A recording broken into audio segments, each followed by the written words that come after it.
もともと甘みのある酒に塩味をつけているよ。酒瓶だ。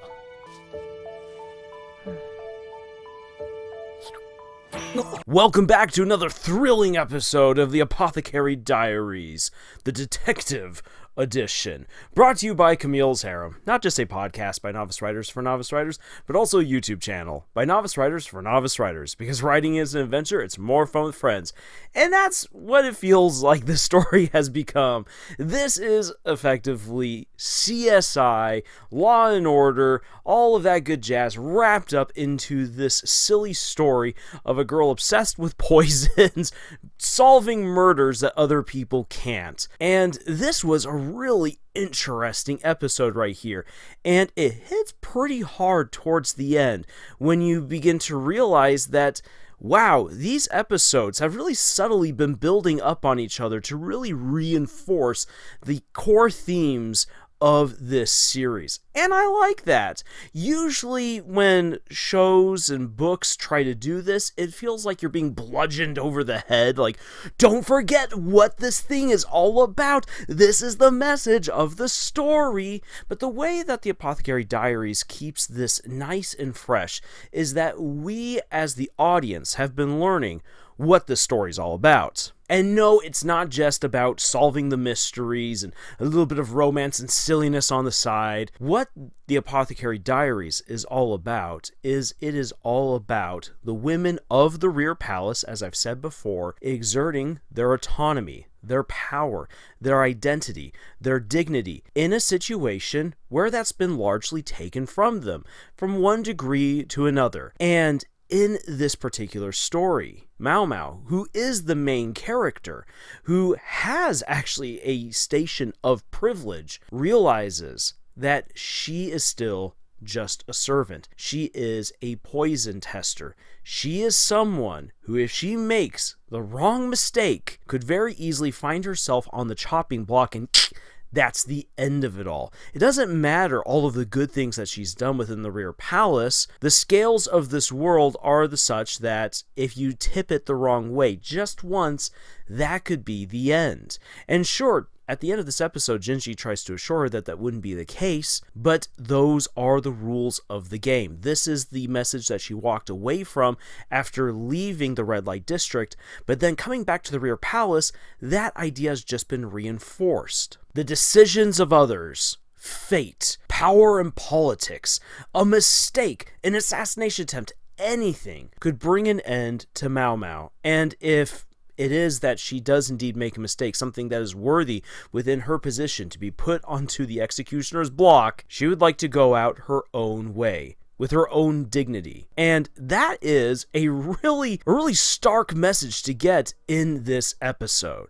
So let's dive into some of the events right here and see how this helps to enforce this theme. We get an interesting opening to this episode with events that are completely unrelated to any of our main characters, where you have officers, or they could potentially be soldiers, but you're later on told that these are political officers, going out and having a drink. And one guy is just, he's going on a bit of a bender right here, and the others are not taking too kindly towards this. And someone begins dropping what is later revealed to be rock salt on into his sake, or whatever kind of alcohol he's drinking, and is then presenting it to him. This doesn't seem quite so much like a prank like what Maomao believes it to be. This seems way more intentional right here, and giving this guy so much salt to just guzzle away in his alcohol, it ends up killing him. And everyone's wondering, okay, what is there, some sort of poison now in the alcohol? Who is trying to assassinate this man? And it's really great getting to see Maomao again put on her little Sherlock Holmes hat and go out and solve the case more or less with the few details that are given to her based on the the lifestyle of this particular official, what happened to him, how he had lost his wife and son, and that kind of threw him into a mood. He began overworking himself, drinking to drown out the sorrow, and that led to him developing a condition where he's lost his sense of taste, and that meant that he couldn't actually really tell the difference anymore between sweet and salty. And so when someone was putting a lethal amount of salt into his drink, he was out. And of course, she also learns a little bit of this from drinking the alcohol, expecting that glorious toxin, those delicious poisons, and instead finding salt, and not just some salty taste on the sake, but a thick layer of brine within the jars that he was drinking from. So tons and tons of salt. So that becomes really easy. Well, who was he drinking with? And of course, that's for Jinshi and Gaoshen to discover on their own. And Maomao's like, that doesn't really concern me. I'm just the servant girl. I'm just the poison tester. And again, my life really doesn't amount to much. It's interesting how she's kind of in a bit of a slump after coming back from the red light district with her revelation of just how cold, cruel, and vast this world is, and that she's just one small player within it. And even here, at the seat of power in the Empire, in the Emperor's palace, albeit in the rear palace, death still comes to anyone. All kinds of games are being played out. She's just a pawn in greater schemes and machinations. If they even decide to take notice of her, she can easily be squashed. And that revelation is further reinforced when a lady is found dead in the castle moat. She's dragged on up, and her body has to be examined, a proper autopsy has to be done. And here's actually where we get probably the greatest bit of humor within the whole episode, where Maomao refuses to perform the autopsy and said the quack doctor has to do it. And the reason for it being is that her father told her, you are not allowed to mess around with dead bodies because I know you, and I know for a fact that you are going to get really interested in what you can do with those bodies, because human bodies can as well become ingredients. And if any of you have watched certain episodes, for instance, of CSI or especially NCIS, you will know there's a couple of episodes where people manage to create chemical bombs within human bodies. And it doesn't actually require any sort of sophistication. It just understands a knowledge of poisons, chemicals, and biology, which is all stuff that Maomao knows. So she could very easily create poisons using cadavers. So her father's like, you are not allowed to touch dead bodies because I know what you're going to do, and you might even try to ingest a dead body to create a poison. Absolutely not. But despite turning down the offer to perform the autopsy on the poor woman who was found dead, Maomao once again shows off her brilliant deduction abilities by just reading what she can of the woman's body, seeing how she had her feet wrapped, which this is an old custom within China where you try to transform a woman's feet in order for it to be smaller, shaped a certain way because it's considered beautiful. Is it a great practice? Absolutely not. It cripples the poor lady. In this case, it was crippling her, and as someone then who would not be able to climb on her own up to the top of the wall, this very likely was not a suicide. On top of that, her fingers were torn and red and bloody from trying to climb back up out of the moat, but she was unsuccessful because that's what moats are supposed to do. They're supposed to trap people and drown them. So as far as Maomao is able to deduce, this should not be ruled as a suicide. This is a murder.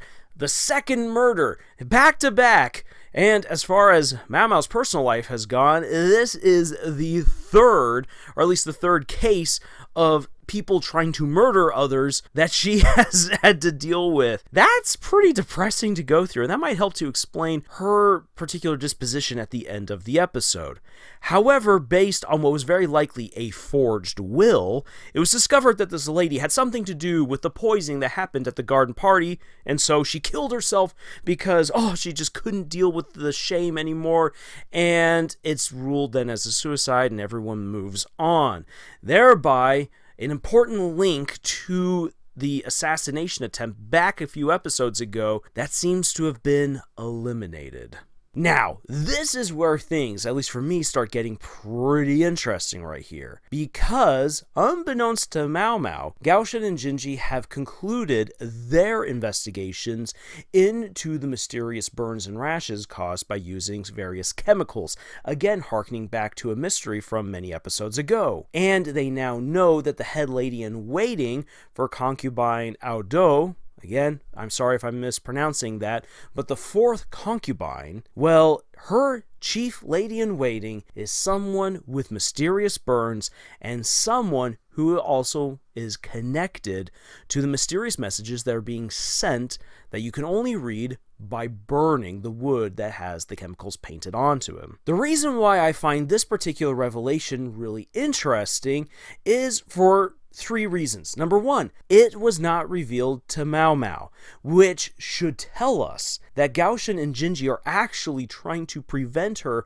from being involved in this particular case. Even though they've involved her in all these other investigations, they do not want her to be a part of this one because this is a case that very likely is going to get messy and deadly. They do not want to involve her in it for her own protection. Number 2, we are coming back to something now that was teased really early on, and it's great that we now have some development. And the third reason why I find this very interesting is not just simply the placement of like, oh, after all these other murder mysteries, we now finally get the main plot moving again, but looking at our now suspect for who's responsible for this assassination attempt or whatever else might be plotted behind the scenes with these chemicals, we now have a face. We now have a description. So I went back to the earlier episodes to see if I could find any hints of this lady in waiting in the background. There's none of that. If any other eagle-eyed viewers did manage to find some clues from the earlier episodes that immediately tied this lady in waiting to the suspects that have been teased out in the earlier episodes through their shadows, through very brief flashes of the likes, please let me know in the comments, because when I looked, I couldn't find anything about her right here. We do see silhouettes of other women, which could be women who have already been disposed of or women who haven't yet been revealed in this grander plot. But what this means is that this is indeed really big, and this is a cool bit of information that tells us, okay, things are about to get really good, but again, going back and then seeing that there isn't any immediate connection to this chief lady in waiting for concubine Aodo, that means, like I said, that there's a pretty wide net of what's going on right here. Just like back at the brothel, where all of these prostitutes, all these courtesans were in on the assassination attempt to get rid of this bastard guy who was taking advantage of young courtesans. There could very well likely be a web of ladies in waiting, servants, eunuchs, and more who are all bent on something that we don't even fully understand just yet. But with this revelation right here, we now know that the main story is going forward, and it's going to be good. This right here, this is really good storytelling when it comes to telling a mystery, because we've been given some good hints and some good details that allow us to move forward with the plot and with the mystery, but the ending and the whodunit has not been given away, nor have the motives. All of that is still left open. And so, we're given something now that we can speculate about, that we can think about, we can start looking for those connections, just like I did by going back to previous episodes, and now I'm left to speculate, but still there's not a whole lot given to me, and so I'm like, okay, I now need to make sure that I'm around for the next episode, so that way I can learn more. This is really good because it's reeling me in, it makes me want to watch more in order to find out more, in order to enjoy more and know more. That is a well-written mystery. But to briefly come back to it for Maomao, when we bring everything together, it's easy to understand why she appears, well, so down. She is in the rear palace, which is really not her home. After having had a chance to taste of her home life once again, to have that brief moment of freedom, of familiarity, of being back with her father and the people that she knows, she has to return to the rear palace, where against her will she was sold into servitude. And sure, she has 10 months more to finish up her contract, but that's 10 months of being in this den of vipers where anything can happen. And after having having just worked on an attempted murder mystery, she now has to deal with 2 other murders in the palace. And on top of that, all of these other assassination attempts and plots which she doesn't fully understand. She understands, though, now that she's in a great game and she's just a pawn within these larger machinations, within these larger games that all of these powerful people are playing. And she has a target on her back because of the people that she's allied herself with, because of the people she's worked with, and because of the things that she's done. And on top of that, she's a poison tester, so she's immediately in the front line for possibly getting gone if someone decides to again use poisons to get rid of one of the concubines. So her life is literally on the line. It can go at any moment. That's a very harrowing, very depressing thought to labor under. And so, in kind of a moment of weakness and self-reflection, Maomao tries to hold on to at least some dignity, some autonomy, some power, some semblance of herself, and asks that should she be put into such a position where she could be executed, for whatever happens, she wants Jinji to kill her with poison. Why is that? Well, because she wants to continue living on, to experiment with poisons, to discover, to enjoy. Right? Being an apothecary is everything for her. That's what she wants to have. That's what she wants to do. That's what she wants to live. But should her life be taken from her, she wants to go out the way that she's lived, doing something, enjoying something that she has loved. And that is a very powerful statement of autonomy, of identity, of personal dignity. And so again, this show shows us what it's all about. It is about the power of these women, the identity of these women, how they carve out a life of their own for themselves in a situation that was not of their choosing nor of their making. And that is really awesome. So all we have to do now is wait for the next episode when Detective Maomao returns to hopefully uncover what the heck has been going on with all these chemicals, what exactly is the main scheme, who is doing these things and why, and again, where has Jinji misplaced his frog? That is what the world really wants to know. But while we wait for that, if you're looking for more writing advice, more writing insights, analyses, reviews of shows, books, movies, and more, then please check out our other videos here on our channel. And if you'd like to support the work that we do, of course, we would love it if you commented, liked, subscribed if you haven't already done so, but you can really help us out by checking out the books that we have published and giving them a read, giving them a review. We would love to hear back from you about the stuff that we've written. Links for those books are in the description below. But otherwise, thank you so much for joining us on this incredible adventure that we call writing, and until the next glorious episode of the Apothecary Diaries, y'all, make sure that you check out how much salt you've put into your drinks, and choose. 溜め込まないうちに終わらせては。真面目に仕事はしている。